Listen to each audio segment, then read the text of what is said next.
Adrian N. Breitfelder, City Clerk, you are hereby directed to call a regular session of the City Council to be held on Monday, November 6, 2023, at 6:30 p.m. in the historic Federal Building for the purpose of conducting such business that may properly come before the City Council. Thank you. Good evening, and welcome to a regular session of the Dubuque City Council for November 6, 2023.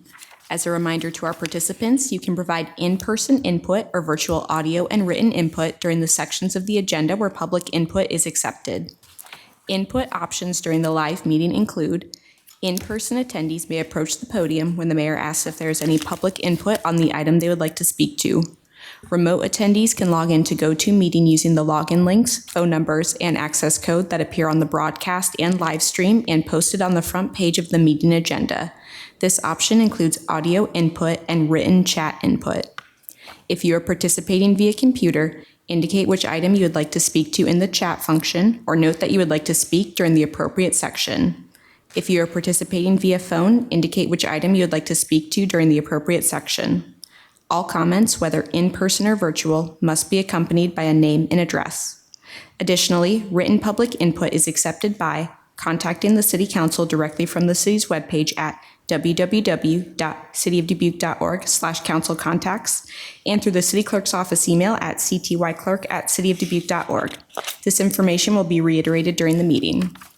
Attendance for the session is as follows: Mayor Kavanaugh. Here. Council members Farber. Here. Jones. Here. Resnick. Here. Roussel. Sprank. Wethel. Here. City Manager Van Milligan. Here. And City Attorney Brumwell. Here. Thank you. Mayor Kavanaugh, I will turn it over to you for the Pledge of Allegiance. Thank you, Adrian. I invite all who are able to please stand and join us for the Pledge of Allegiance.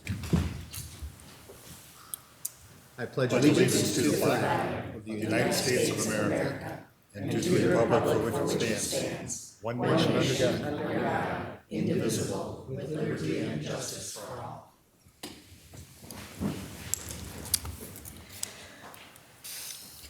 We will move on to proclamations. Our first proclamation is Hospice and Palliative Care Month.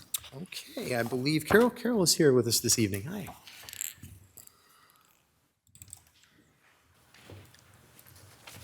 Good evening.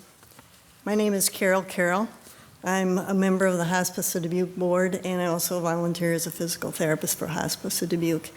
And I got involved after witnessing the hospice care my mother, terminally ill mother, received, and how that care improved the quality of her life, and she was able to remain and die in her own home. So ever since then, I've wanted to spread the word about Hospice of Dubuque and the care that they provide. I'd like to thank Mayor Brad Kavanaugh and the Dubuque City Council for taking time this evening to proclaim November as National Hospice and Palliative Care Month.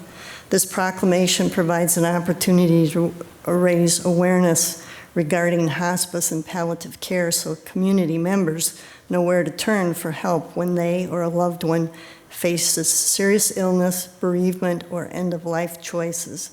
Hospice of Dubuque is the only local nonprofit hospice, and our staff and volunteers have been privileged to journey with thousands of tri-state residents since 1983. Throughout this year, we've been celebrating our 40th anniversary. 40 years of high-quality, responsive, and compassionate care for patients and their loved ones. Hospice of Dubuque has been recognized by Medicare as a 5-star hospice based upon family satisfaction surveys.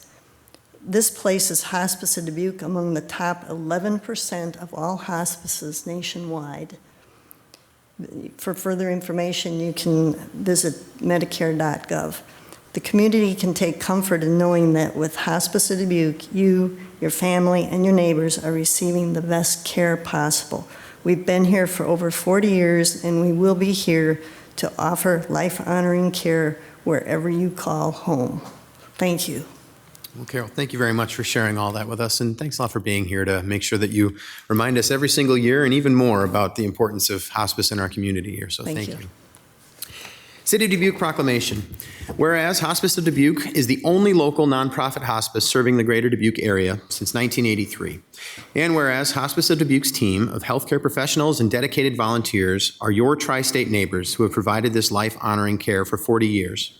And whereas Hospice of Dubuque provides a service that comes to you in your time of need in a place you call home, in hometowns and rural areas throughout our tri-state area. And whereas Hospice of Dubuque's care is individualized, focused on patient goals and support for family members, and this care brings hope, comfort, dignity, and quality of life.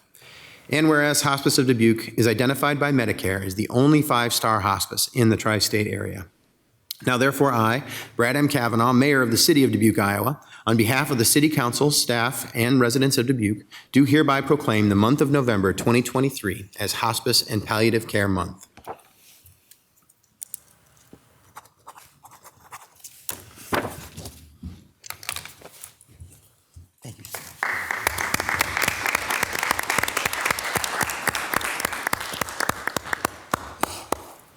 Our second proclamation is National Apprenticeship Week.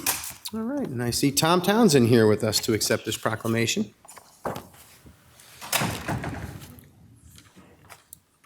I should say Tom Townsend and team. Hey, good evening. Tom Townsend, 1940 Amelia Drive, President, Dubuque Building and Construction Trades Council. I'd like to thank the Mayor and City Council for recognizing National Apprenticeship Week, November 13th to November 19th. These programs are vital to the construction that's going on in the community right now, and not just construction. There's a lot of other apprenticeship programs, but specifically the building trades are talking about construction apprenticeships and registered apprenticeship programs. I went through one. Everyone here is either gone through or is going through an apprenticeship program, and that's how these projects get done on time and on budget. And we just want to make sure that everyone is aware of how important these programs really are to our community. And again, thank you very much for your time. Well, and thank you for all being here. We really appreciate it. It is so important, the work that you do, and we appreciate you bringing attention to it in this way. City of Dubuque proclamation. Whereas National Apprenticeship Week is celebrating its 9th anniversary of raising awareness of the vital role registered apprenticeships provide in creating opportunities by allowing apprentices to earn while they learn and preparing a pathway to good quality jobs and well-paying careers in Dubuque and across the nation. And whereas registered apprenticeship programs enable employers to develop and train their future workforce while offering career seekers affordable paths to secure high-paying jobs. And whereas Dubuque recognizes the role of registered apprenticeship and affiliated labor organizations and employers in expanding opportunities in our workforce that are inclusive of individuals who have been historically underserved, marginalized, and adversely affected by persistent poverty and inequality, thus providing a path for all qualified individuals, including women, youth, people of color, veterans, rural communities, and justice-involved individuals, to become apprentices and contribute to America's industries. And whereas Dubuque recognizes that registered apprenticeship, a proven training model, and pre-apprenticeship programs, such as those sponsored by building trades unions, are a key strategy to improving job quality and creating access to good-paying, family-sustaining jobs for all, starting with youth and young adults, while addressing some of our nation's pressing workforce challenges, such as rebuilding our infrastructure and modernizing our energy economy.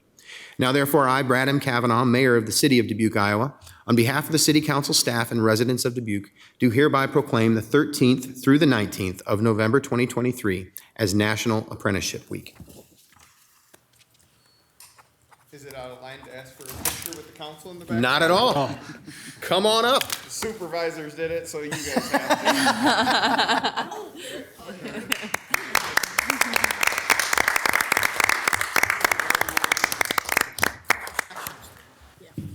And the supervisors had the auditor take their picture too, so he's here to do that for us. So that's nice.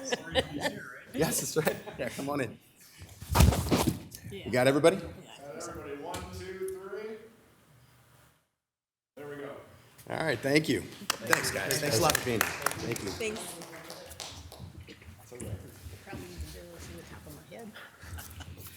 Our final proclamation is Pancreatic Cancer Awareness Day. All right, and I see Diane Oglesby here with us this evening. Thank you very much. As the mayor said, my name is Diane Oglesby, and I am the president of the Michael W. Oglesby Foundation. It was actually 8 years ago today that I sat in an office appointment at the doctor's office with my brother. He was 52 years old, diagnosed with metastatic pancreatic cancer, and he died 60 days later. So shortly after his death, we established the Michael W. Oglesby Foundation, and our goal is to bring awareness not only to the community, but also raise funds for research and to fund the cure. So we are asking, it is also, November is a lot of things, but it is also Pancreatic Cancer Month, but we are asking for Pancreatic Cancer Awareness Day on Thursday, November 16th. Well, Diane, thank you so much for being here on what I'm sure is a difficult day, and I sincerely appreciate all the work that you've done for this over the years. It's been tireless, and I've seen it, and the community has seen it, and we appreciate it. So thank you for being here for this proclamation. City of Dubuque proclamation. Whereas Pancreatic Cancer Awareness Month is recognized each November to bring understanding and awareness to the disease and the individuals and families affected by it. And whereas pancreatic cancer has become one of the most devastating diseases, surpassing breast cancer to become the third leading cause of cancer deaths in the United States and projected to become the second leading cause of cancer deaths by the year 2030. And whereas in 2023, over 64,050 people will be diagnosed with pancreatic cancer in the United States, and 50,550 will die from the disease. And whereas it is projected that in 2023, approximately 580 Iowans will be diagnosed with pancreatic cancer and 470 deaths will occur. And whereas currently there is no cure for pancreatic cancer and there have been no significant improvements in survival rates in the last 46 years. And whereas when symptoms of pancreatic cancer present themselves, it is generally in later stages, and 88% of pancreatic cancer patients die within the first 5 years of diagnosis. And whereas pancreatic cancer is the only major cancer with a 5-year relative survival rate at just 12%, and it is the 7th most common cause of cancer-related death in men and women across the world. And whereas the long-term health and well-being of the residents of Dubuque is enhanced as a direct result of increased awareness about pancreatic cancer and ongoing research into early detection, effective, comprehensive treatments, and a cure.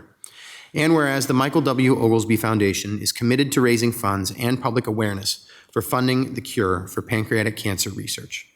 Now, therefore, I, Brad M. Kavanaugh, Mayor of the City of Dubuque, Iowa, on behalf of the City Council staff and residents of Dubuque, do hereby proclaim the 16th of November, 2023, as Pancreatic Cancer Awareness Day.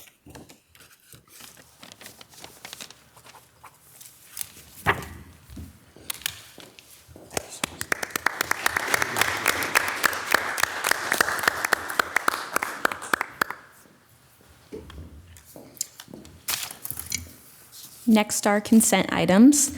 At this time, anyone participating in the meeting in person who would like to discuss one of the consent items, please approach the podium when the mayor asks if there is any in-person input and state your name and address. For all remote attendees, please enter your name and address in the chat function or state your name and address over the phone when the mayor asks if there is any virtual input. If more than one participant would like to speak, then city staff will determine the speaking order of the participants. Please state the item you would like removed from the consent agenda for separate discussion and consideration. And consent items can be found on pages 2 through 5 of the agenda. Thank you, Adrian. Do we have anyone here in chambers who would like to remove any of the consent items for separate discussion this evening? I see no one here. Do we have anyone virtually, Corey? Thank you very much. No input received. All right. Then I'll bring it back to the table, and I'll actually start by saying that I will ask to please hold number 11 for separate discussion. Mr. Mayor, Yes, Mr. Resnick. I move to receive and file the documents, adopt the resolutions, and deal with the consent items as recommended, except for number 11. Second by Farber. Got a motion by Resnick, second by Farber. Adrian, would you call the roll, please? Farber. Aye. Jones. Aye. Kavanaugh. Aye. Resnick. Aye. Wethel. Aye. Roussel. Aye. Sprank. Aye. That motion passes 7-0. And then Adrian, may I call the roll? Actually, hang on I'm real sorry. quick. I got to tell people why I'm. Oh, pulling I'm number 11. sorry. It's okay. Thank you, though, for jumping in. I'm really Ms. Wethel's getting excited here. So I need to hold number 11, please, for separate discussion. My wife actually began working at Crescent Community Health Center not long ago. Since this item involves a direct payment from the city to Crescent Community Health Center, I would like to abstain from this vote, please. So I'll turn it over to Ms. Wethel to see if there's any questions, and then call the roll, please. Adrian, can you call the roll? Farber. Aye. Jones. Aye. Resnick. Aye. Wethel. Aye. Roussel. Aye. Sprank. Aye. Pause. I don't think I'm we gonna had a back- Make a motion motion or a first, second. please. Yep, We got to take a separate motion since we pulled it. sorry. I'll call for a motion. I move that we receive and file and approve item 11. Second by Farber. Motion by Jones and second by Farber. Adrian, may you call the roll? Farber. Aye. Jones. Aye. Resnick. Aye. Wethel. Aye. Roussel. Aye. Sprank. Aye. That vote passes 6-0. We will move on to items set for public hearing, and we have 5. First is resolution setting a public hearing on a proposed First Amendment to Development Agreement by and between the City of Dubuque, Iowa and 799 Main LLC, providing for the issuance of urban renewal tax increment revenue grant obligations pursuant to the development agreement for November 20th, 2023. Second is resolution setting a public hearing on a proposed development agreement between the City of Dubuque, Iowa and Vanguard Enterprises Incorporated for the issuance of urban renewal tax increment revenue grant obligations pursuant to the development agreement for November 20th, 2023. Third is resolution setting a public hearing on a proposed lease agreement by and between the City of Dubuque, Iowa and Dubuque Arboretum Association Incorporated for November 20th, 2023. Fourth is So Green HVDC Link Project Co. LLC franchise agreement for November 20th, 2023. And fifth is resolution setting a public hearing on a proposed development agreement by and among the City of Dubuque, Iowa, 400 Ice Harbor LLC, and Hodge Company, providing for the sale of city-owned real estate to 400 Ice Harbor LLC and the issuance of urban renewal tax increment revenue grant obligations pursuant to the development agreement for December 18th, 2023. Mr. Mayor, Ms. Roussel. I move to receive and file, adopt the resolutions, and set the public hearings for the dates specified. Second by Sprank. Got a motion by Roussel and a second by Sprank. Adrian, would you call the roll, please? Farber. Aye. Jones. Aye. Kavanaugh. Aye. Resnick. Wethel. Aye. Roussel. Aye. Sprank. Aye. Motion passes 7-0. We'll move on to boards and commissions. We have appointments for the Investment Oversight Advisory Commission. All right, thank you, Adrian. So we have 2 appointments this evening for this Investment Oversight Advisory Commission and 2 applicants. Since the terms of the appointments are actually different, I'm going to entertain a motion for them separately. So right now, I'll entertain a motion for the first 3-year term that runs through July 1st, 2026. Mr. Mayor, Mr. Jones. I move that Daniel Garza be appointed to the 3-year term through July 1st, 2026. Second by Wethel. I got a motion by Jones and a second by Wethel. Any discussion on this? All right, Adrian, would you call the roll, please? Farber. Aye. Jones. Aye. Kavanaugh. Aye. Resnick. Aye. Wethel. Aye. Roussel. Aye. Sprank. Aye. That motion passes 7-0, so Daniel Garza is appointed to the 3-year term through July 1st, 2026. The other term is a 3-year term through July 1st, 2024, that's filling a vacant term. Mr. Mayor, Mr. Jones. I move that Philip Heim be appointed to the vacant term through July 1st, 2024. Second by Wethel. Got a motion by Jones and a second by Wethel. Any discussion? Adrian, would you call the roll, please? Farber. Aye. Jones. Aye. Kavanaugh. Aye. Resnick. Aye. Wethel. Aye. Roussel. Aye. Sprank. Aye. Motion passes 7-0. We will move on to public hearings. At this time, anyone participating in the meeting in person who would like to discuss one of the public hearing items, please approach the podium when the mayor asks if there is any in-person input for the public hearing you would like to speak to and state your name and address.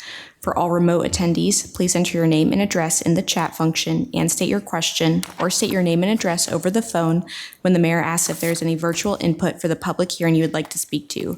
If more than one participant would like to speak, then city staff will determine the speaking order of the participants.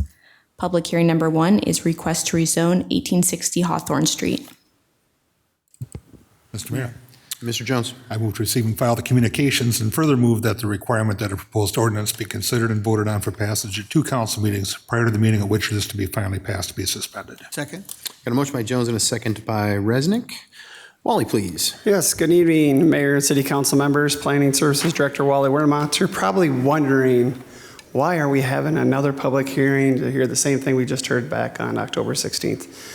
Unfortunately, due to the Iowa, I guess not unfortunately, the Iowa Open Meetings Law is very thorough in what we need to do. So when the public hearing was published in the paper for the October 16th date, it was actually incorrect. It was actually a clerical error. In the paper, it was publicized as October 23rd. And because it was not properly publicized to the correct date of the meeting, we have to go through the process again. This is a plan unit development. So the information with regards to this is information that you need to gather at the meeting. So basically, we get to go through the process again. I have spoken with the applicant, and the applicant was going to attend virtually with regards to attending the meeting. I don't know if you guys have any additional questions. Do you want to talk about the process, the reason why we're hearing again at all at this time? So you're specifically asking, do we have process questions regarding this? If you guys understand why we're hearing it again. Yeah, I understand. I actually do have a process question, and it might be a kind of related question, but you can help too, Wally. So one of the issues with this particular item is that we need to address things based on what we hear and discuss within the public hearing, but I don't, I guess, realistically understand how we can replicate all the things that we discussed during the first time that we did this. So how can we work through that process? So I believe, I may need a little assist from Wally and Adrian here, but I believe that all of the prior input that was submitted has been attached. So it gets considered as part of this process, just as you technically did last time. This is very unique because technically what we did last time was a public hearing that actually wasn't a public hearing. And what we're looking at is the good faith effort to comply with the law. So you can't unknow what you know, but it was done in good faith. So it's just not realistic for you to pretend that that didn't happen or it didn't exist. But for purposes of what we're doing tonight, Wally's going to go through the materials so that it technically is presented and is done, again, in a good faith effort in compliance with the code. That's helpful. Thank you. To follow up that, though, what about our part in it as a council? You know, this is an interesting situation because we had a lot to say that night that we had the hearing. There's no way to replicate that and say all those things over again. Is it, since it's done in good faith, are we then able to essentially state that we, you know, in good faith already made some comments on this, or how can we go about that? Yes, you can do so. And the nice part is for purposes of record keeping or things like that, your meetings are recorded and broadcast, and that information is available. So that if any issue were ever to arise, we would have both this evening's proceedings and the prior information for consideration. Okay, that's very helpful. Any other questions specific to that? Because we haven't actually opened the public hearing yet, so I don't want to have any deliberation. Okay. Thank you very much for that opportunity, Wally. So go ahead. Sure. The request before you tonight is to rezone property at Hawthorne Street and Cooper Boulevard from CR Commercial Recreation to Planned Unit Development with the PR Planned Residential designation. This is a vicinity map that's been included in your packet. It shows the location of the property in question. It is located at the intersection of Hawthorne and Cooper Boulevard. As I indicated, the request to rezone from commercial recreation to the PUD development. The request is from Derek Hayes, the Annex Group, who's looking at doing a 2,001 unit apartment complex at this location. So the process for review, I'm not going to go into great detail of this because it's already kind of written out before you, but we have to go through a rezoning request that's been conducted by the Zoning Advisory Commission on October 4th. We will review a site plan if the rezoning is approved to make sure it's in compliance with all the city codes and SUDAS requirements, Unified Development Code requirements, fire code requirements. And then there'll be a permit review with regards to a building permit before that site plan is approved so we can issue the building permit. Property details, this is properties, the former Bowling and Beyond site, which was built in 1858. The site is currently vacant. It is 5.25 acres in area. As I mentioned, it has frontage along Cooper Boulevard and Hawthorne Street, in addition to Harbor Street. The site is primarily flat and slopes up on the southern portion, which abuts the city's flood wall levee wall. And the property contains various easements located throughout the property with regards to water and sewer, flood levee, public utilities, and overhead utility easements. This is a conceptual development plan layout of the property. It is 2 4-story tall buildings with associated parking lot, 201 units. The site will be accessed from Hawthorne and Cooper Boulevard. There are 250 parking spaces. There will be a park located on site and then a dog park area in addition to that tot lot location. It's a great location with proximity to A.Y. McDonald Park and Sutton Pool. The traffic patterns with regards to the development, Hawthorne Street is classified as a local street. Cooper Boulevard is classified as a minor arterial. The engineering department has looked at it and has identified that the additional density of the area for a residential development will be able to, that Cooper Boulevard and those streets will be able to adequately handle that traffic flow. In addition, this affordable housing development is located on the Pink Line, which is our dual bus route transit location. It has the ability to transport people throughout the downtown and also gets you down to the intermodal facility for transportation throughout the community. The other thing is the site is served by city water and sewer, and that the city will be responsible to help make necessary upgrades to the sanitary sewer lift station in order to allow the increased capacity. As I indicated, the conceptual development plan shows 254 parking spaces, which is a ratio of about 1.26 spaces per unit. In addition, I wanted to point out location to all of our bike hike trail systems throughout the downtown community with the JC's trail, but then also there is the planning design grant that we'll be looking at placing a bike hike trail system that will take you down from Cooper Boulevard, the intersection of 16th Street, all the way up along there in front of the businesses along Cooper Boulevard, and in order to help provide some additional connectivity throughout the area. Zoning history of the property used to be zoned heavy industrial in 1975. 1985 ordinance, it was rezoned to commercial recreation.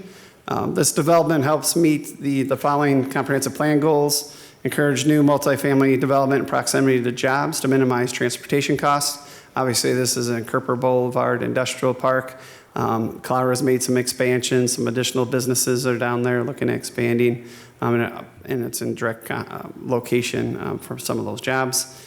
Encourage creatable, walkable, mixed-use developments. There's no doubt about it that this has bike, hike, trail connections, bus access, but then also the ability to walk to certain amenities with the parks and the swimming pools and schools in the immediate area.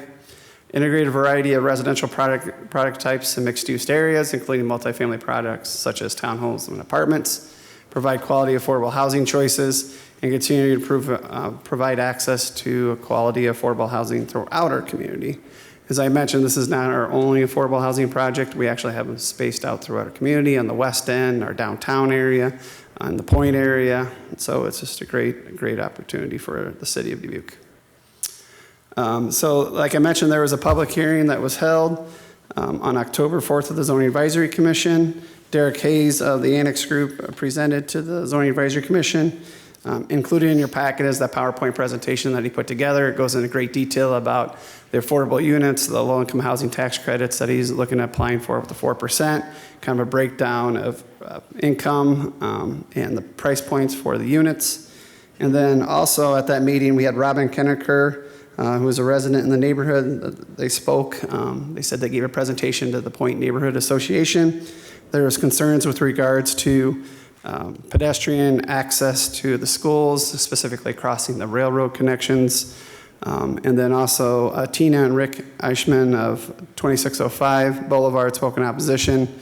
They just echoed quite a few of the comments that Robin brought up with regards to connectivity, density, also proximity to grocery stores. Rick Dickinson presented at the Zoning Advisory Commission, spoke in favor of the request, talking about the essential need for housing in our community, and then the price points for wages to help support the residents who are going to be living in these units. And then we had a gentleman by the name of Zach Berry who lived up on University Avenue. He provided comments regarding the request, and he said, it's very hard to find affordable housing in our community, and this is a great project to be able to take advantage of that.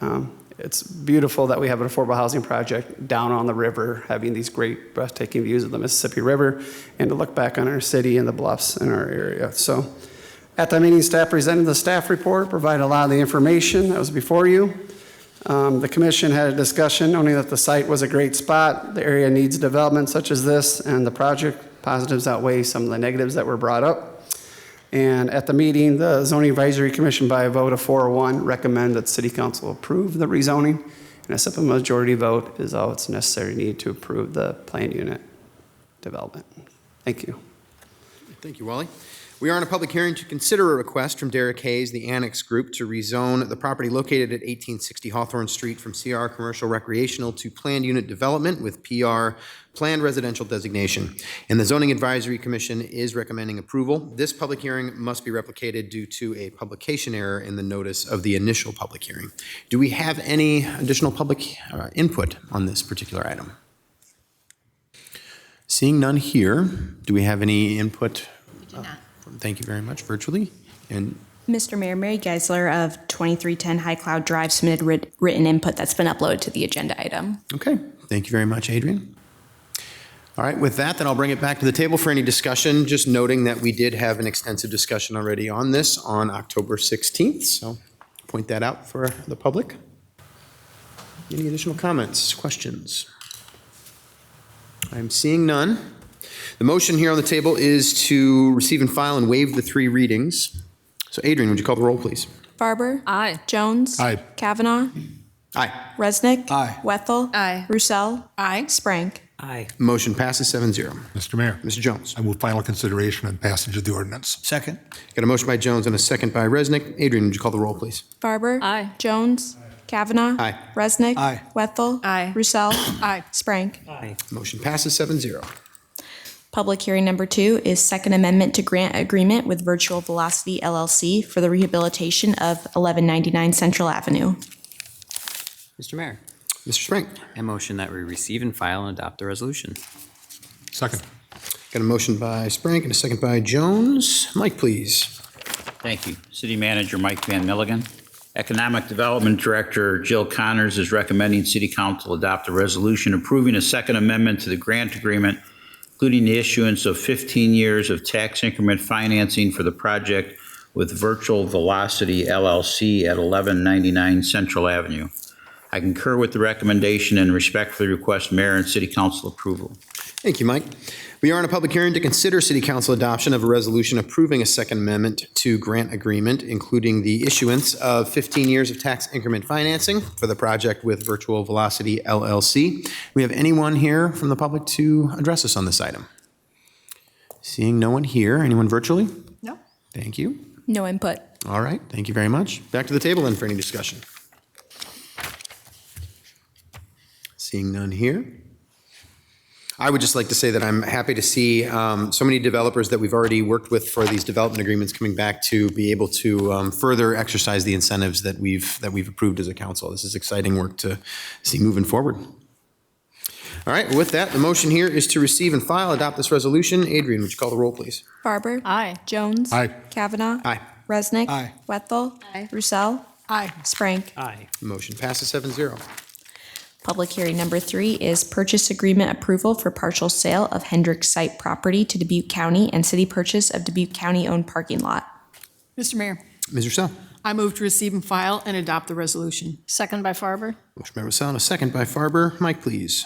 Thank you. City Manager Mike Van Milligan. And before I provide the information, I'd just like to mention that Dubuque County Auditor and Commission of Elections, Kevin Dragato, is here tonight in case there's any questions, and he informed me that today at the public hearing that the county held that they approved this transaction. Project Manager Steve Sampson Brown is recommending City Council adopt a resolution to dispose of the described interest in real property by deed to Dubuque County and approve the acquisition of real property owned by Dubuque County by the City of Dubuque and approve any other related steps necessary to carry out the terms of the offer through the adoption of the attached resolution. The December 16, 2019 development agreement by and among the City of Dubuque, Roshek Property LLC, Cottingham and Butler, and Heartland Financial requires the city to build a parking structure of no less than 500 parking spaces within a certain area of downtown in the City of Dubuque. In November 2022, City of Dubuque, Roshek Property, Cottingham and Butler, and Heartland Financial signed a fourth amendment to the development agreement, which required that when a Roshek building parking shortage occurred, the city shall construct a parking structure of not less than 500 parking spaces. The Roshek building parking shortage is defined as the date when 85% of the physical parking spots in the Iowa Street, 5th Street, Locust Street, and Central Avenue ramps are leased or permitted by the city. After an investigation by city staff of potential sites for the parking structure that met the requirements of the development agreement, the Hendricks Feed and Seed Company property at 880 to 890 Central Avenue was selected. On May 20th, 2021, the City Council approved the offer to buy real estate for the Hendricks Feed and Seed Company for these properties to be used for a future downtown parking ramp. Based on the recent work of Walker Consulting as part of the Smart Parking and Mobility Management Plan, a Roshek building parking shortage does not currently exist, and therefore plans to construct a 500-space parking ramp at the Hendricks site have been indefinitely paused and funds redirected to renovate the Five Flags Center. Dubuque County has recently expressed interest in purchasing the brick commercial buildings located on the former Hendricks site, which are located at 880 and 898 Central Avenue. City staff have worked with the Hendricks site parking garage consultant Desmond Design Management to determine that the ground space taken up by the brick buildings is not required in order to build a 500-space parking ramp at some point in the future. The city will retain ownership of the warehouse building located adjacent to White Street and the vacated alley because that land will be needed for constructing a parking ramp in the future. As part of the condition of sale for 880 Central and 898 Central to Dubuque County at the same time will be transferring ownership to the city of Dubuque, their 22-space surface parking lot located at the northwest corner of the intersection of White and A Streets. The land being used by the county parking lot is required for construction of the future parking ramp so that the ramp can run north to south across the eastern half of the block. The proposed ramp would have a capacity for 531 vehicles on 6 parking levels with a maximum height of 73 feet. To accomplish the transfer of properties between the city and the county, the attached purchase agreement has been drafted. The purchase agreement requires the following. Purchase price for the 22-space county parking lot is $1. The agreement for the existing billboard located on the county parking lot will transfer to the city.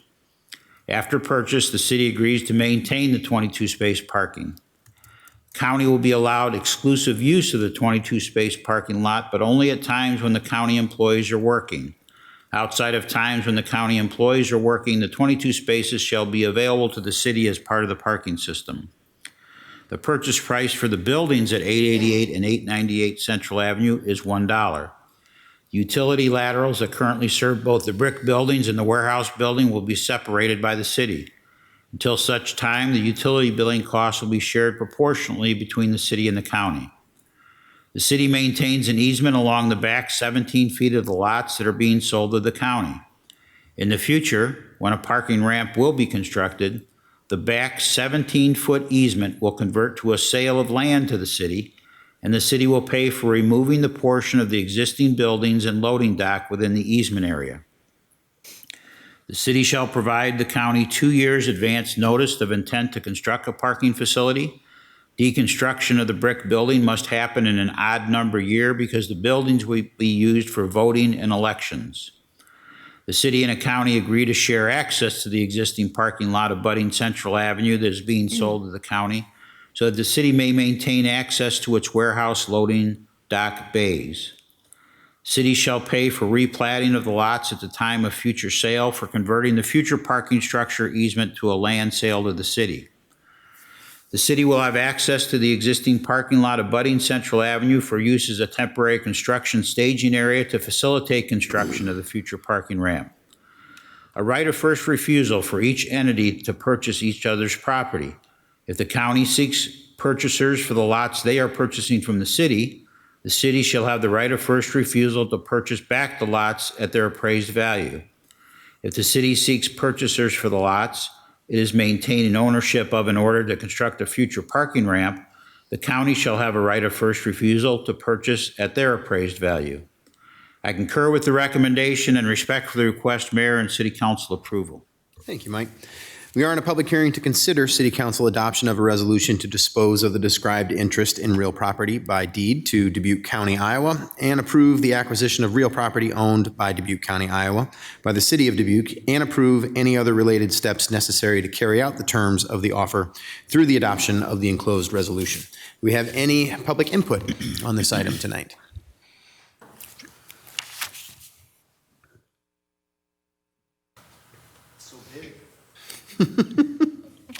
Takes forever to walk, doesn't it? Yeah. Dubuque County Auditor and Commissioner of Elections, Kevin Dragato. I would be remiss to not take this platform to say tomorrow polls are open from 7 a.m. to 8 p.m.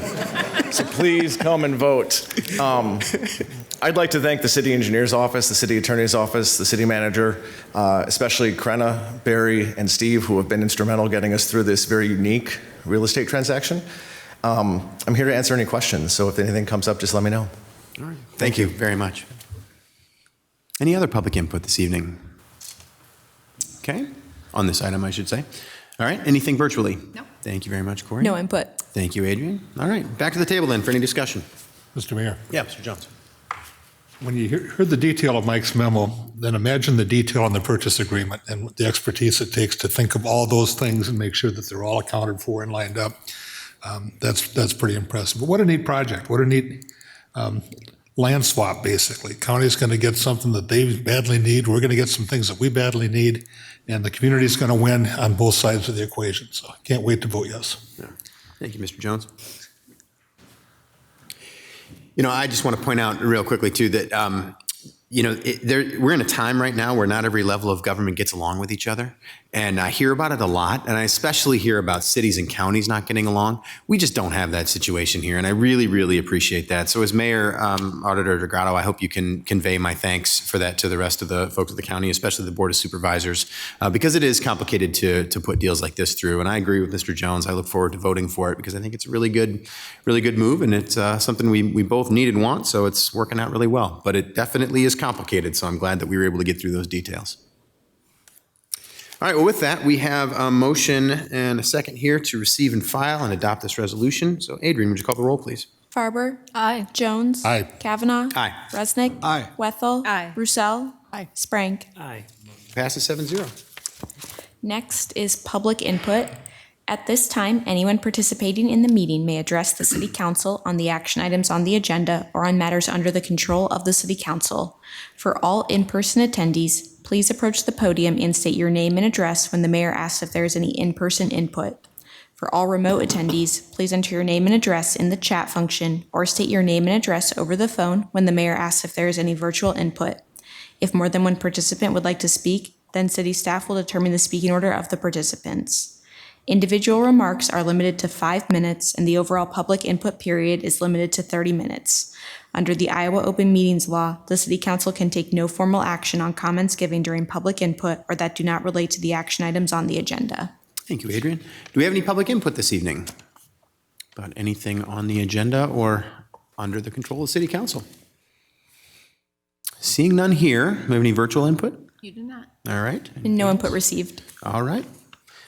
With that, going once, twice, 3 times, we'll move on to action items then, please, Adrian. Action item number 1 is private and publicly owned distribution system water main pipe materials. Mr. Mayor, Mr. Resnick. I move to receive and file and approve. Second. Got a motion by Resnick and a second by Roussel. Mike, please. Thank you. City Manager Mike Van Milligan. Water Department Director Chris Lester is recommending City Council approval of the continued use of polyvinyl chloride, or PVC, and ductile iron pipe, or DIP, for public drinking water mains privately or publicly owned and operated in the City of Dubuque, or as extended, with the intent to be connected to the City of Dubuque's water distribution system, and that the City of Dubuque continue to use the SUDAS, or Specifications and Design Manual for Water Mains, adopted by the City Council Resolution 211-23 on July 5th, 2023, as a uniform standard for design and installation, and suspend use of the Division 5 of the City of Dubuque SUDAS supplemental standards as it pertains to water main materials, specifically until such time as formal review is conducted. I concur with the recommendation and respectfully request Mayor and City Council approval. Thank you, Mike. Any discussion?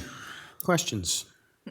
Mr. Mayor. Yeah, Mr. Resnick. Yes, thank you. So, Mr. Van Milligan, you answered this in an email, but we did receive a carefully crafted email from a gentleman who mentioned that there were some discrepancies that worked out, and you mentioned that city staff, along with our legal department, are going to work on that and make it work. Yes, so There are ordinances and other things that the council has adopted which control different elements of development. And so there may be components of those that there's conflicting language with what we're asking you to approve tonight. So as we do that review of the language in those documents, we'll either make those amendments that we can make, and the ones we can't make, we'll bring back to you to make the amendments to correspond with this policy direction. Thank you. Thank you, Mr. Mayor. Any other discussion? All right. Seeing nothing else, no other questions here. We have a motion to receive and file and approve this change. So Adrian, would you call the roll, please? Farber. Aye. Jones. Aye. Kavanaugh. Aye. Resnick. Aye. Wethel. Aye. Roussel. Aye. Sprank. Aye. Motion passes 7-0. Action item number 2 is locations of utilities within the right-of-way. Mr. Mayor, Mr. Jones. I move that we receive and file. Second by Sprague. A motion by Jones and a second by Sprank. Mike, please. Thank you. City Manager Mike Van Milligan.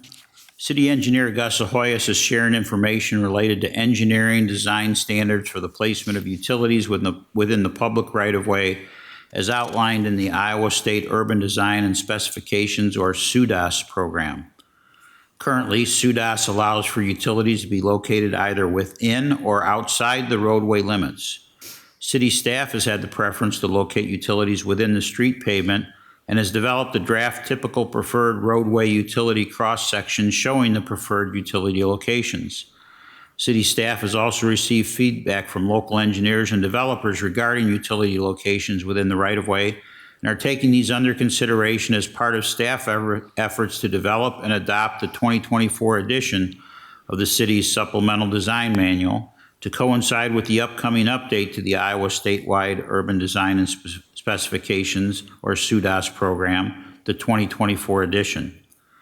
Because it is not specifically addressed in the current 2023 edition of SUDAS, the city will no longer require that the water main be installed beneath the street pavement.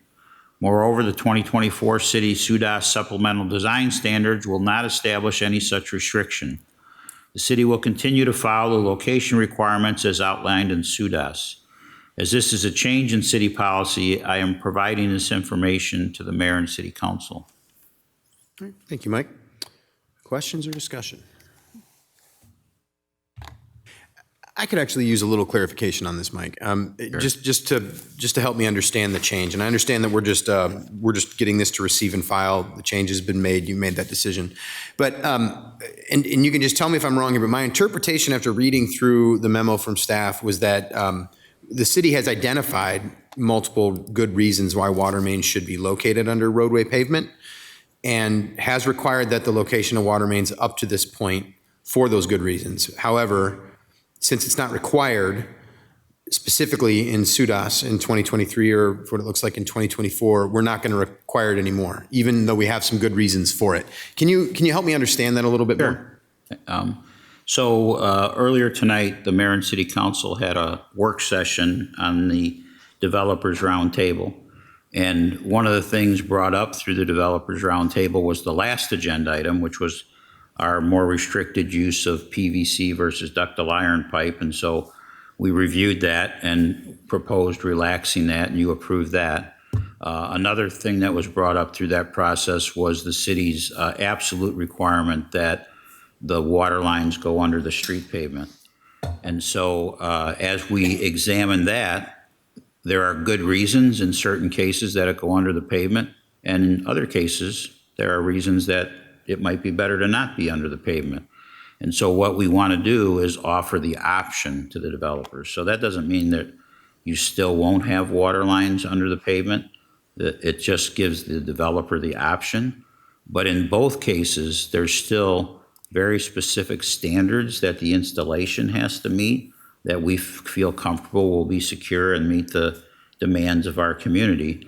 In the cases where it's not under the pavement, I would suggest that one of the main reasons chosen by a developer will be constructability related to cost. One of the examples we were given is that in one residential subdivision, it cost the developer an extra $800,000 to put the water line under the street. And as I said, as long as it's built to standards, it's safe in both places. And I get that, and thank you, but am I understanding correctly that if it's not under the street, for instance, and it's closer to a property line or closer to the developed property, there's a risk then that involves, let's say you have a water main break, city needs to come in and fix that water main. The city doing that could tear up a person's yard and property in the process in a way that would be different if they were just tearing up the street that is entirely owned and operated by the city. Is that? And in both cases, we have to restore it. So as you can imagine, it's very expensive to cut a giant hole in a street and then replace it in the same way that it was before you dug it up. So I don't particularly believe that we're creating any extra burden or cost for the city. In either case, you have to restore it to what its original was. And remember, when we're saying they put the water line not under the street, it's still in the public right-of-way. Now, certainly because it's closer to a person's yard, there might be some damage done to their yard in the process, but we would restore it. Potentially at lesser cost than it would take to restore the street as it was, potentially. Yeah, I believe that's the case. I mean, tearing up all these streets, and when you tear up the streets, it's not only a dollar cost, but there's a potential future degradation because now you've created new seams for salt to leak into. And so, the other thing I believe is I think in most cases the developer probably will put it under the street because one of the things you got to remember is we're talking about new developments here where this happens, which means the street's not even in yet. So lots of times it's not a big burden for the developer to put it under the street. Matter of fact, it might be easier because remember, there's lots of other utilities that go in the rights of way that are not under the street, like cable TV and gas lines and underground electric lines. And none of those things can be on the same side as a water line. So now you've just taken one side of the street out of contention for all those things. So now they're all automatically on the other side. The other thing you have to remember is when you put in a water line, the houses all have to be connected to it. And when it's out in the middle of the street, it's a even run to each house on both sides of the street. When you put the water line on one side, now you have to run the service lines all the way across the street to the other house. So I think there's a lot of complications in both cases. All we want to do is give the developer the option. And so they can look at all those different factors and say, this is the best for this development, and this is what I want to do. Today, they don't even have that choice. That's great. That's actually very helpful. Thank you very much for helping me understand that a little bit more. Any other questions? Any discussion? All right. Motion here is to receive and file this item. So Adrian, would you call the roll, please? Farber. Aye. Jones. Aye. Kavanaugh. Aye. Resnick. Aye. Wethel. Aye. Roussel. Aye. Sprank. Aye. Motion passes 7-0. Action item number 3 is funding Affordable Connectivity Program website. Mr. Mayor, Ms. Farber. I move that we receive and file and approve. Second by Wethel. Got a motion by Farber and a second by Wethel. Mike, please. Thank you. City Manager Mike Van Milligan. Chief Information Officer Chris Coleman is recommending City Council approve the funding to support the Affordable Connectivity Program, or ACP, website and hosting services, including analytics, through December of 2024 in the amount of $145,544.26. Chris further recommends that the funding for the ACP website and hosting services, including analytics, be continued along with a campaign to engage households as shown on the City of Dubuque project map beginning in the spring of 2024. The outreach campaign would be a coordinated effort by the City of Dubuque, Office of Shared Prosperity, Public Information Office and Information Technology, the private company IMON, and CGM LLC. The campaign would extend through the end of calendar year 2024 when IMON is expected to be complete with their build in the City of Dubuque. The funding source is fiscal year 23 general fund savings identified by Chief Financial Officer Jennifer Larson. I concur with the recommendation and respect for the request, Mayor and City Council approval. Thank you, Mike. Discussion, Ms. Farber. Yes. This is a program that was under the BIL, under the Biden administration, and the funding is secure through next year for $30 a month is what we offer for low-income households to have access to the internet. And Chris had noticed some statistics, and I thought it's important to share that last year there were 341 households that were using this funding, and this year it's 681. The hit rate, if you will, the sign-on rate for those that actually go into the website, which is what she's recommending to continue, is a 33% sign-on. So it really indicates that money is very well spent and that we're encouraging the users of all ages, if you will, in these areas to become familiar with the internet. And then she's also recommending we have, where the households are needed, that the younger generations in these families become the digital coaches for the senior citizens there.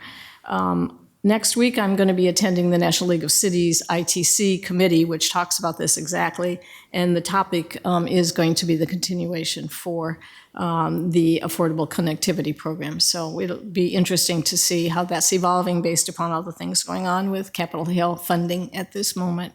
But I support this. It's really been well received in the community in the North End especially. So thank you. Thank you, Ms. Farber. Mm-hmm.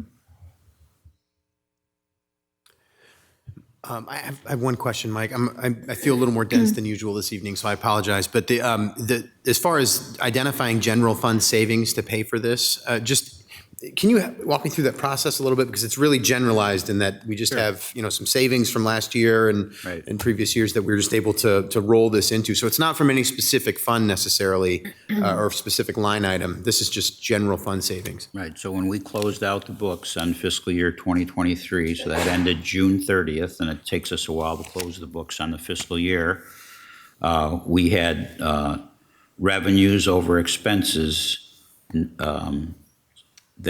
so things like vacancies that occurred that took time to fill, so that creates a fund balance at the end of the fiscal year.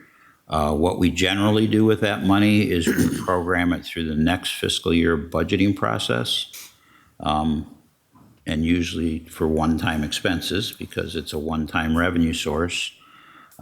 This year, we have identified some needs, and so we've come to you with some recommendations on how to use some of those resources before we get to the budgeting process, but there also will be some of it allocated through the budgeting process. Gotcha. Okay. Thank you very much for explaining that. Any other discussion? All right. With that, motion here is to receive and file and approve. Adrian, would you call the roll, please? Farber. Aye. Jones. Kavanaugh. Aye. Resnick. Aye. Wethel. Aye. Roussel. Aye. Sprank. Aye. Motion passes 7-0. Action item number 4 is City Focus Magazine Fall 2023 issue. Mr. Mayor, Mr. Sprank. I motion that we receive and file. Second by Wethel. And a motion by Sprank, second by Wethel. Mike, please. Thank you. City Manager Mike Van Milligan. So this is our first time that we've done an annual report for the city. So as you're very well aware, about twice a year we do a City Focus magazine, and we mail it 28,000 copies to every home and business in Dubuque to give them information about whatever the topic at hand happens to be. And so the topic at hand in this one, which is the mailing will start this week, is an annual report. And our intent is, maybe it won't be every year, but our goal will be that every year about this time, we will issue an annual report on the activities of the city through a city focus. If you don't mind, what I'd like to read is just the message that I put at the beginning of the city focus. It is a privilege and so much fun to be part of a team that could win the Super Bowl every year. That is what it is like to live in Dubuque. To do that, you need all of the key ingredients. First, you need an ownership group like no other. For the city of Dubuque, it's the residents and businesses of Dubuque. They invest every year to provide the encouragement, resources, and tools needed for the team to win. Then, The owners need to select a caring, compassionate, and committed board of directors to represent their interests and intentions. For the city of Dubuque, it's Mayor Brad Kavanaugh and the city council. They listen to what the owners want, and then they make the choices that are needed to keep moving the ball down the field. The mayor and city council set the vision, mission, goals, and priorities a team needs to succeed. Then, the team needs partners, the suppliers, advisors, and others that provide information and equipment to stay on top. But there is another set of partners, the ones who realize the team cannot succeed alone and who challenge and support the team to get better. The partners who help the team to be stronger, faster, and to make better decisions. For the city of Dubuque, these are the not-for-profits and other organizations in the city, the neighborhood associations, the federal and state governments, the Greater Dubuque Development Corporation, the Dubuque Racing Association, the Dubuque Area Chamber of Commerce, Travel Dubuque, Dubuque Main Street, Dubuque County, groups representing the diversity of Dubuque, the groups raising money to solve problems and leverage community assets, city boards and commissions, and others. These groups inform the decision-making process and seek to help the city continuously improve. Let's not forget the other teams, the competition, the other cities across the country and across the world that are always working to get better, driving the city of Dubuque to stay sharp and to never rest. We benchmark ourselves against them just like a football team does in a game. We will win or we will lose. We like winning. Then there are the coaches. These are the caring, organizational leaders developing strategies that bring together the ingredients to create a cohesive winning team that will implement the direction received from the mayor and city council. For the city of Dubuque, this is the award-winning department managers, the leadership team, and the supervisors who support the players. They have the job of making other people powerful so they can succeed. I saved for last the most important ingredient for a winning team, the players. For the city of Dubuque, that is the tremendously talented and committed city employees. They leave it all on the field every day, doing everything they can do to provide people in Dubuque the best customer experience, the best value for their investment, and the best chance for residents and businesses to fulfill their hopes and dreams. The mayor and city council realize the importance of the players and have made the city employees one of the most important priorities. The city of Dubuque and our organization are not perfect. We know that. But at the city of Dubuque, we realize that being great, being an all-American city is a choice. We know the community has made the choice to be great, and we plan to honor that decision. We are dedicated to receiving community input, and we are committed to continuous improvement. We take all input as a learning opportunity. The mayor and city council have challenged us all to create an equitable community and organization of choice, a high-performance organization and community with engaged employees and residents that is data-driven and outcome-focused, built on the 4 pillars of resiliency, sustainability, equity, and compassion. And how are we to do that? Through planning, partnerships, and people. It is important to note that we will succeed or fail as a region. Without everyone in a 50-mile radius area pitching in, any success achieved will be meager compared to the large metropolitan areas we are competing with. It is to all of our advantage that besides major industrial parks in Dubuque, they also exist in nearby communities such as Keeler, Dickeyville, and Platteville, Wisconsin, and Dyersville and Piasta in Iowa. We are in a special time in the history of the Dubuque region. This has been recognized by Moody's Investor Services when the city recently received a bond rating upgrade. In the next 3 to 5 years, this region could see the greatest amount of growth and development since the post-World War II era. Greater than the early 2000s when we saw the America's River project in the Port of Dubuque, the advent of the new industrial parks on the West End, the resurgence of a dying downtown, and the B Branch Flood Mitigation Project. While this new regional growth will be highlighted by the creation of over 2,000 housing units, the Field of Dreams project, Chaplain Schmidt Island development, the rejuvenation of the Central Avenue corridor, a new A.Y. McDonald foundry, the McCoy Group relocation and expansion, the creation of a $45 million Dubuque Museum of Art campus in downtown, a new Dubuque Community Y, expansion of the river cruise industry, and investments in sports tourism, there will be so much more as the Dubuque region enters a growth spurt not seen in most of our lifetimes. In the 14-month period from July 22nd through August 2023, the Greater Dubuque Development Corporation has documented $338 million in development throughout Dubuque County, much of which they had a role in supporting or encouraging. Every team needs some superstars, so thank you, Greater Dubuque Development Corporation, immediate past Board Chair Joe Hearn, and current Greater Dubuque Development Corporation Board Chair Alex Dixon for your leadership and service. Focusing on the goals and priorities as adopted by the Mayor and City Council, let's take a look at how we are doing. Game on. And then I would encourage people to read the City Focus. Thank you, Mike. It was very well said.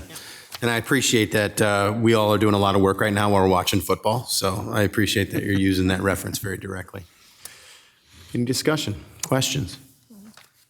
I would agree to encourage everyone to read the City Focus magazine. I think it's extremely well done. All right.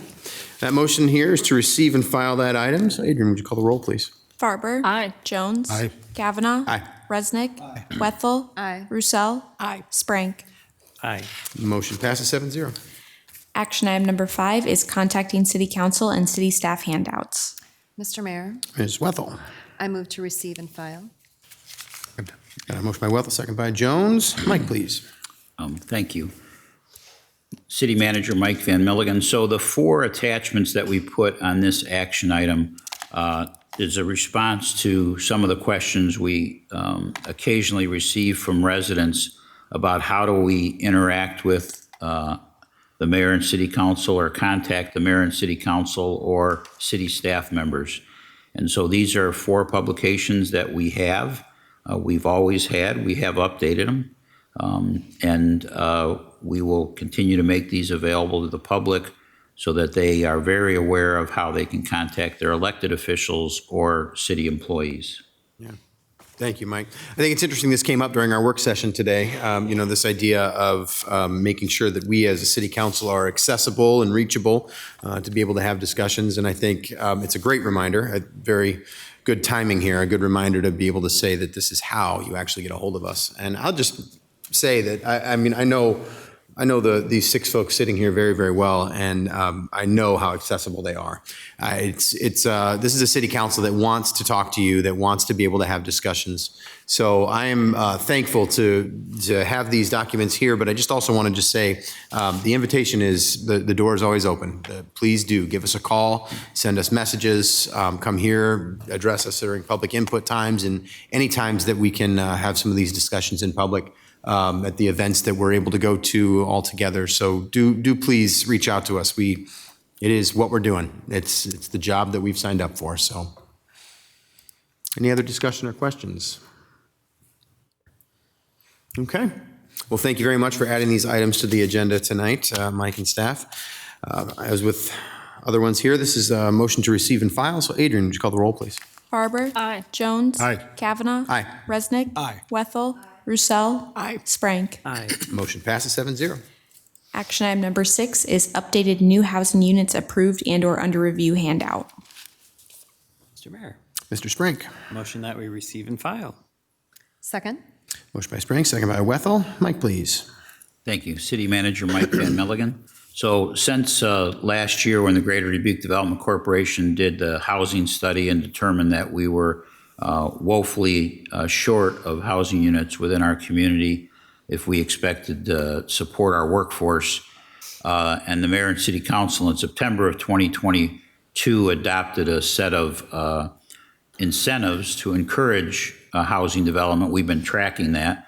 And so as the numbers change, we bring you updated counts. And now we're up to 2,278 lots to either build a single-family home on or residential rental units that are being developed in our community or planned to be developed as the council has adopted development agreements and other sold land to some and done other things. So the point being, we're up to 2,278 units on the drawing board. Well, thank you very much for the update, Mike. We appreciate receiving this. Any discussion? The one thing I do want to add to this, aside from the fact that I for one, am very proud of the progress that we've all been able to make on this, and as a community that so many developers have stepped up to answer the call with this. The one thing that I want to make sure we're starting to think about and talk about more frequently is the fact that our state legislature is our partner in this. These are incentives that are allowed in the state of Iowa, passed by the state legislature. They're working really, really well right now. And I want to stress that to our legislative folks that are going to be gathering in Des Moines very soon in January. We're going to get an opportunity to talk to them directly as a council in the late part of this month for our annual legislative dinner. But this is an issue that we need to make sure stays at the top of mind for every single legislator who's representing this area, and I think the entire state, because this is really important. This is how we do the things that we all agree we want to do. This is how we bring people to Iowa. This is how we bring people to Dubuque. This is how we create places for them to live. We need the state's partnership in doing this. So I hope that we can all continue to make sure that message stays at the forefront of our legislators' minds and also in the community's minds. I mean, it's important that folks outside, not sitting here, but everybody gets a chance to tell their legislators how important this is, especially people who are in the business of development and things that are related to housing in this way. Well, this motion here again is to receive and file. So Adrian, would you call the roll, please? Farber. Aye. Jones. Aye. Kavanaugh. Aye. Resnick. Aye. Wethel. Aye. Roussel. Aye. Sprank. Aye. Motion passes 7-0. Action item number 7 is 2023 to 2025 City Council Goals and Priorities brochure. Mr. Mayor, Mr. Resnick. I move to receive and file. Second. Motion by Resnick, second by Farber. Mike, please. Thank you. City Manager Mike Van Milligan. In August of 2023, like you do every August, you spent 3 days with a professional facilitator looking at the city's vision statement, mission statement, 5-year goals, and what should be the 1-year priorities to best get us on the road to achieving those 5-year goals. And this is what you established in August of 2023. And so we'll be sharing this with the community through a utility billing mailing so that every house and business in town will get a copy of this document to see what you determine the city's vision and mission statement are, the city's 5-year goals, and the 1-year priorities. Thank you, Mike. It's always good to see this come out after we do all that hard work of making sure that we establish the best priorities that we can as a council. So I appreciate that we do make sure that this is very out in the public, for public knowledge. Mr. Resnick. Mr. Mayor, I just want to say, looking at these brochures and all this, it is so professionally done. It's so fun to read, clear, lots of negative space for eyes to search for other things, and there's a lot of information at the same time. Mm-hmm. I really appreciate the professionalism that our citizens are going to benefit from these brochures. So if you could thank the staff. That's our public information office, as you know. Yes, thank you. Thank you, Mr. Mayor. Mm-hmm. All right. Motion here is to receive and file this item. Adrian, would you call the roll, please? Farber. Aye. Jones. Aye. Kavanaugh. Aye. Resnick. Aye. Wethel. Aye. Roussel. Aye. Sprank. Aye. Passes 7-0. Action item number 8 is work session request, waste minimization annual report presentation. Mr. Mayor, Mr. Jones. I move that the council schedule a work session for Monday, December 18th at 5:30 p.m. for a presentation on the waste minimization grant efforts. Would you like to add receive and file to that? Yes, I would love to add receive and wonderful. file to that. Okay. Second. We got a motion by Jones, second by Resnick. Guessing that works for everybody right before a council meeting. Excellent. Adrian, would you call the roll, please? Farber. Aye. Jones. Aye. Kavanaugh. Aye. Resnick. Aye. Wethel. Aye. Roussel. Aye. Sprank. Aye. Motion passes 7-0. Action item number 9 is work session request, Carnegie Stout Public Library Space Needs Assessment. Mr. Mayor, Mr. Jones. allow me to redeem myself by moving that we receive and file and schedule a work session for 5:30 PM on Tuesday, January 16th. Second by Sprank. Got a motion by Jones, second by Sprank. Gotta love city council jokes. All right. Looks like it works for everybody. Adrian, would you call the roll, please? Farber. Aye. Jones. Aye. Kavanaugh. Aye. Resnick. Aye. Wethel. Aye. Roussel. Aye. Sprank. Aye. Motion passes 7-0. Action item number 10 is Dubuque County Economic Development Update Video. Mr. Mayor, Mr. Jones. move that we receive and file and view the video. Second. A motion by Jones and a second by Resnick. Felicia, could you roll the video, please?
Well, just as Mr. Resnick pointed out earlier, you know, the work that is done by the Public Information Office to put things like that together is just, it's incredible. And I sincerely appreciate that we have the ability to be able to tell our story in that way, because it's an important story to tell, that we've got all this going on and there are things really happening with the development in the city of Dubuque. So it's very exciting to see. Any other discussion or questions on this one? All right. Motion is to receive and file. Watch that video. Adrian, would you call the roll, please? Farber. Aye. Jones. Aye. Kavanaugh. Aye. Resnick. Aye. Wethel. Roussel. Aye. Sprank. Aye. 7-0. Next are council member reports. It's been a couple of weeks. Guess we have some stuff to report. Yeah, Ms. Roussel, please go. Great. Well, I had a couple of weeks filled with a really diverse collection of events. I visited the Indian Association of Dubuque Diwali celebration, the Festival of Lights. That was at Eleanor Roosevelt Middle School. And it was amazing how many families were there. I attended the NAACP Annual Freedom Fund banquet, and that was really inspirational. I participated in our first city partner call with our Cities Forward partners of Hermosillo, Mexico. And it's really exciting how much we can learn from each other. I attended the Dubuque Main Street annual meeting and awards, and it was wonderful to see how many businesses and business leaders we have that make our downtown great. I attended the Grand River Center 20-year anniversary ribbon cutting. wow, that was fun. And then finally, Dubuque Trees Forever partnered with the city on a tree planting at the Lower B Branch ribbon cutting. So just a wild diversity of things going on in Dubuque. Yeah, thank you for that. Mr. Mayor. Yeah, Mr. Spring. Thank you. Ms. Purcell was giving out lovely awards at that at the Dubuque Main Street event, and my organization that I'm heavily involved with through the MFC, the Dubuque Family Pride Picnic and Block Party, we actually won the best annual event for 2023. Oh, that's awesome. And so this will be down at MFC because that's where it belongs, because they were our partner and they're who we want to work with. And so, yeah, so we're just going to be at MFC. So thank you. Oh, congratulations.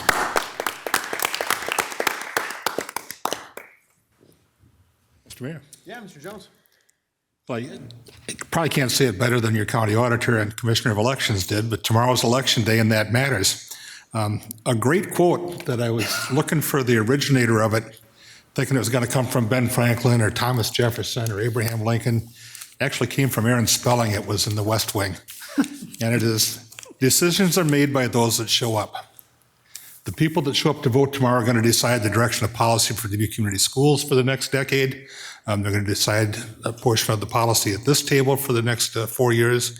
And that's where you get to step up and be a citizen. So please show up. I had the opportunity, I was invited to come down to the Boys and Girls Club and look around by Casey Smith. And if you get that call, return it and take the opportunity. If anybody out there is curious, call Casey up and tell him, hey, I'd like to come down and see what's going on at the Boys and Girls Club. You'll be amazed. That joint is just humming from one end to the other. I knew this already, but it's pretty neat to watch. They're feeding a big chunk of Dubuque every day anyhow. Our summer rec programs, a lot of them come with a meal. And a lot of kids, that's the only meal that they're going to get. And it comes from that Boys Club kitchen.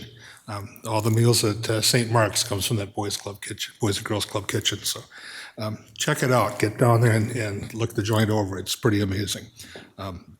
Lastly, this Saturday is Veterans Day, so a tip of the hat to all the veterans that provided us with their life's blood the freedom to be here and do what we do. So God bless them all. Thank you very much, Mr. Jones. Mr. Resnick. Thank you very much, Mr. Mayor. I just wanted to, I recently commented on our excellent city employees, but I want to underline especially recently John Klosterman had a surprise retirement party. And I think Mr. Klosterman is just emblematic of the best of us. And he's worked hard all his life. He wears his heart on his sleeve. He loves Dubuque and he loves serving the citizens of Dubuque. And we're going to miss him, but he's set up a very good system of folks to help move the city along. So we know Public Works are in a good place because of him. And I just wanted to shout out to just a wonderful guy and a great employee of the city of Dubuque. Thank you, Mr. Mayor. Thank you. Hear, hear. Ms. Wethel. Well, I will have to say, as Mayor Pro Tem, it's a little daunting and intimidating, especially when you're new to council, but I have really enjoyed when you're gone. Don't take that personally. I have had a lot of really great experiences in the last month. The Q Casino groundbreaking was just a fantastic day of a lot of celebration and bringing community together, and there's so much potential, and I'm so excited for that. I also was able to give the remarks at the 20th anniversary of the Grand River Center. And I have to say, in looking back and preparing for remarks, I kind of forgot how monumental that was. And as we explore under new management, what our possibilities are there. First of all, tip our hats to the people who were brave and bold and thought outside of themselves about what our community needed at the time, and man, has that delivered. So I am surprised that there was anything left to drink at the Dubuque Festival, because my family came first, I think, before you got there, and my little boy drank the beautiful bright pink drink, and I think he had 3, Laura. So I'm apologizing if if there was none left. But yes, what a beautiful celebration of singing and dancing, and just a really wonderful way to welcome people to our community. And I was able to speak with so many people who've moved to Dubuque in the last 2 years and love it, love the school system for their kids, are so excited about pretty much everything but the winter, maybe. And then also the NAACP, the opportunity to go to their banquet on Sunday was reflective and reminded me about how important it is that we don't keep our eye off that ball of equity. And yeah, it was very moving. Thank you. Mm-hmm. Well, try not to leave too often, but I'm glad you're enjoying that time. I will say one thing about what took me away from town for a few days. So, and I want to start by saying, there are moments when I really recognize how much Dubuque really is on the map. I mean, we have made an impression on people throughout the country. And there are times where we each get invited to different things to do this, but there was an invitation that I received to attend the Bloomberg Philanthropy Foundation City Lab in Washington, D.C. And it was a couple of weeks ago. And what this is it's a convening of mayors. Michael Bloomberg is the former mayor of New York City, has the great fortune to have quite a bit of resources to be able to use in a philanthropic way. And the way he's chosen to do that is to really try and create opportunities for city governments to learn from one another and impact policy on a national and international scale. And one of the things that the Bloomberg Foundation does on an annual basis is bring together mayors from all over the world for a specific convening in certain places. And this year it happened in Washington, D.C. And I was very fortunate to be able to represent Dubuque in this role, and had the opportunity to talk to mayors from all over the country. And in fact, ran into the mayor of Hermosillo, Mexico on the elevator, of all things. And I looked at him and he looked at me, and we were like, hey, we're partners in this Cities Forward thing. And that was really, really a great opportunity there. And what I want to say, I took away from this a few things. We talked a lot about transportation. We talked a lot about housing. We talked a lot about moving forward through some of these workforce challenges and the arts and culture and things that we do here in Dubuque. On a lot of it, we're in a really good spot. There were people that were talking to me and saying, "Oh, you guys know what you're doing in Dubuque, for some of these things," and it was really good. But I also was able to learn quite a bit. Hope to have the opportunity to share that more as we go through meetings that are coming up. But in particular, there was one piece that I want to make sure is on our radar and we start to think about it, and that's artificial intelligence.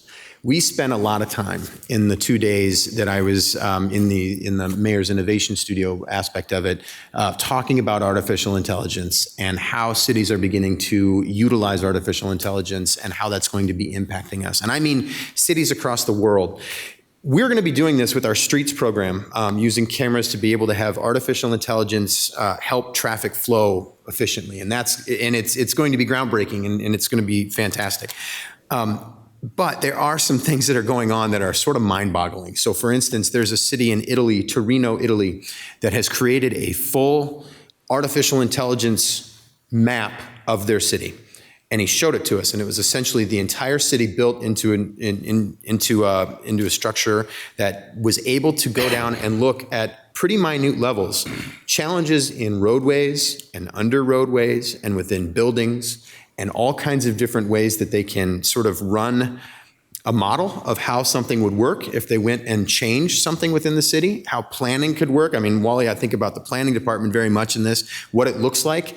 So very much like SimCity in real life, and how it is going to affect us, and the ability to use artificial intelligence to be able to run that type of modeling and then make it happen in the real world. This is happening in Europe, in particular because the European Union has started to push this, and really from a sustainability standpoint to really kind of drive this and also provide the resources for it. So there is a bold new frontier out there, and it's coming, and we are going to be a part of that. And it's going to change the way we think about how we do things as a community and how we function as a world in a lot of ways. And it's kind of fascinating to be able to see that in the beginning stages sometimes. But it's one of those things that I've been thinking a lot about, and hope to be able to share more about that and learn more about it. And I encourage all of us to pay close attention, because it's way more than ChatGPT at this point.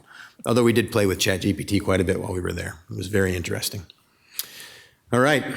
Well, with that, we have more work to do in a closed session, so I will entertain a motion, please.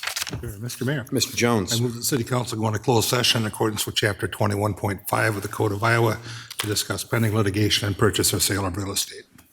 Second by Wethel. Got a motion by Jones and a second by Wethel. For the record, the attorney the City Council will consult with on the issues to be discussed in closed session is City Attorney Krenner Brumwell. Adrian, would you call the roll, please? Farber. Aye. Jones. Aye. Kavanaugh. Aye. Resnick. Aye. Wethel. Aye. Roussel. Aye. Sprank. Aye. Motion passes 7-0. We are in closed session.